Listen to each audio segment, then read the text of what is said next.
முடியாது, நிச்சயமா முடியாது, முடியவே முடியாது, சாத்தியமே ஆகாது. சாத்தியமாகாத ஒரு விஷயத்தை பற்றி எப்படி மனிதர்கள் தைரியமா பேசுறாங்க, எப்படி பதிவிடுறாங்க அப்படின்றது எனக்கு ரொம்ப ஆச்சரியமா இருக்குது.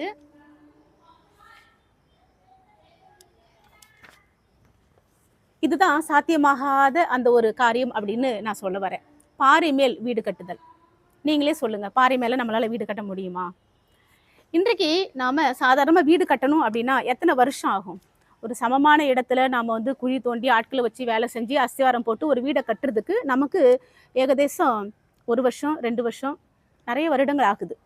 அது இல்லாம கரடு முரடான ஒரு இடம், கற்கள் நிறைந்த ஒரு இடம், அதுல பாறை இருக்குது. அந்த பாறையில குழி தோண்டி கஷ்டப்பட்டு அதுல வந்து ஒர்க் பண்ணி அதுக்கு பிறகு அஸ்திவாரம் போட்டு ஒரு வீடை எழுப்புறது அப்படின்றது எத்தனை வருடங்கள் ஆகும்? நாமளே யோசிச்சு பார்க்கலாம். வீடு எதுக்கு நம்ம கட்டுறோம்? நிம்மதியா ஒரு மனிதன் உட்கார்ந்துருக்கணும், படுத்து எந்திரிக்கணும், வாழ்க்கையை நடத்தணும் அப்படின்றதுக்காக. ஆனா இந்த பாறை மேல வீடு கட்டுறதுக்கே மனிதன் வந்து டயர்ட் ஆயிடுவான் போல. இவ்வளோ கஷ்டப்பட்டு ஒரு வீடை நம்ம கட்டியே ஆகணுமா அப்படின்ற ஒரு கேள்வி. மே 25 2026 திருத்தந்தை லியோ வந்து ஒரு மடல் ஒன்று வந்து அவங்க வந்து வெளியிடுறாங்க, ஒரு சின்ன ஒரு புத்தகம். அதுல அவங்க என்ன சொல்லியிருக்கிறாங்க அப்படின்னா, மேக்னிஃபிகா ஹியூமானிட்டிஸ், மனிதத்தின் மகத்துவமான மனித வாழ்க்கை பற்றி அவங்க அதில் பேசியிருக்கிறாங்க.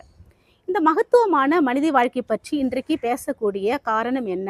இந்த பாறைக்கும் மணல் மேலே கட்டப்படுற வீடுக்கும் சம்பந்தம் என்ன, தொடர்பு இருக்குதா அப்படின்றத பற்றி இந்த வீடியோவில் நம்ம பார்க்கலாம்.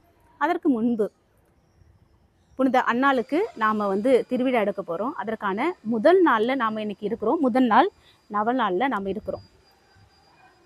இந்த இயற்கையை பாருங்களேன், ரொம்ப அழகாக இருக்குது.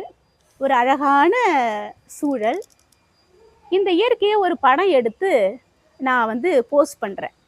அதுக்கு பிறகு ஏஐயில் எடிட் பண்ணி ஒரு இயற்கை போஸ்ட் வந்து நான் வந்து யூடியூப்பில் போட்டேன் அப்படின்னா, ஒரு செகண்டில் நான் ஏஐயில் எடிட் பண்ண பார்த்தீங்களா, மில்லியன் வியூஸு, லைக்ஸ், கமெண்ட்ஸு வந்து சேருதுங்க. ஏன் அப்படின்னா இன்றைக்கி உண்மையை யாரும் விரும்புறது கிடையாது.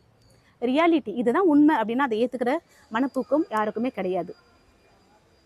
இந்த ஏஐ, ஆர்டிஃபிஷியல் இன்டெலிஜென்ஸ், இதை விரும்பாதவர்கள், இதில் மூழ்காதவர்கள், தன்னை தொலைக்காதவர்கள் யாருமே கிடையாது. இன்றைக்கு ரியாலிட்டி விரும்புறதை விட ஆர்டிஃபிஷியலாக ஒரு விஷயத்தை வந்து எல்லாருமே விரும்புகிறாங்க. அப்போ இன்றைய காலகட்டத்தில் மனிதனின் மகத்துவத்தை பற்றி நாம் பேசக்கூடிய கட்டாயத்தில் நாம் இருக்கிறோம். அப்போ மனிதனின் மகத்துவம் என்ன? அதற்கு முன்பு இந்த பாறை மேலே கட்டப்பட்ட வீடை பற்றி நான் சொல்கிறேன்.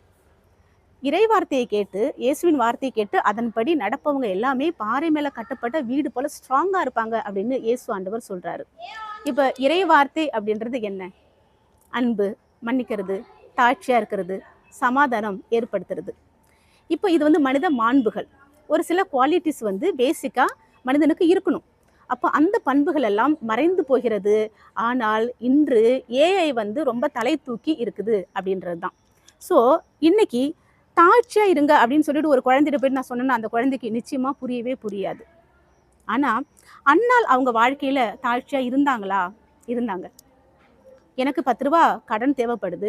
ஒரு மனிதர்கிட்ட போயிட்டு நான் அதிகாரமாக ஆணவமாக போய் கேட்க முடியுமா? ஒரு 10 ரூபா தேவைப்படுது, கொஞ்சம் தாங்களேன் அப்படின்னு சொல்லிட்டு ரொம்ப தயவு கூர்ந்து தான் நான் வந்து கேட்கணும்.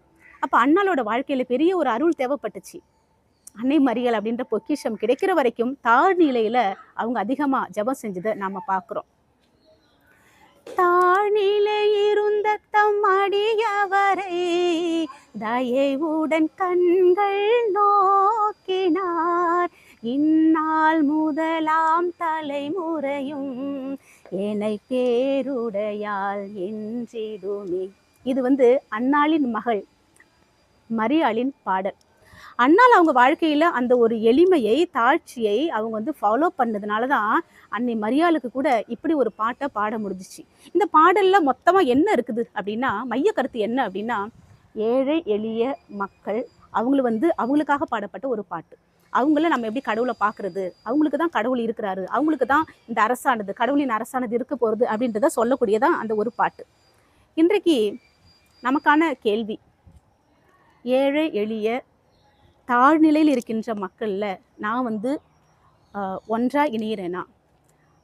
என் வழியாக ஏழை எளிய மக்கள் வந்து கடவுளை பார்க்குறாங்களா? அப்படின்றதான் நமக்கான கேள்வி.